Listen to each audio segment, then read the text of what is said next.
Le quotidien. Nous démarrons avec l'Allemagne. Une tentative de coup d'État a été déjouée en Allemagne. Un groupe d'individus armés appartenant à l'extrême droite se préparait à attaquer et prendre. Nous filons directement au Sénégal avec l'audition de Pape Alé Niang. La CAP plaide pour la liberté provisoire du journaliste. La coalition des associations de presse œuvre toujours pour la libération de Pape Alé Niang en prison depuis le 6 novembre. L'affaire Sonko Adji Sarr, interpellé sur la confrontation entre sa cliente Adji Sarr et Ousmane Sonko, un des avocats de la partie civile, Maître Abdou Dialy Kane, fait état d'un nouvel interrogatoire, mais pas une confrontation en tant que telle. Parce qu'on ne peut pas se confronter à quelqu'un qui refuse de parler.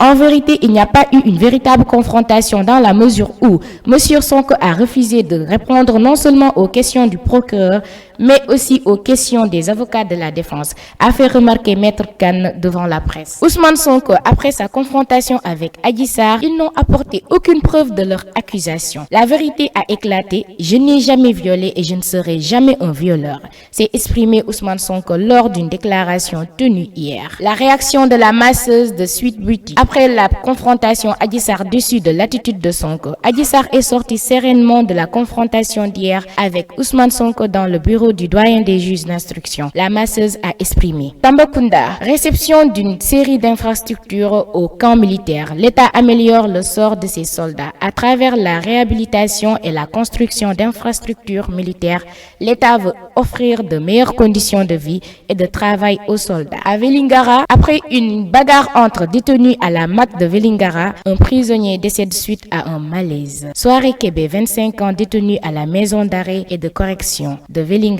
est décédé hier aux environs de 12 heures. Toujours avec le quotidien, deuxième conseil des médias ce matin, la CAP maintient la pression pour la libération de Pape Alé Niang, alors que Pape Alé Niang a entamé une grève de la faim pour obtenir sa sortie de prison et devrait être entendu vendredi. Journal Sport, Ligue 1. Le Casa Sport s'offre Guédiawaye FC 3-1 et reprend la première place du championnat. Diama TV avec vous, jour après jour.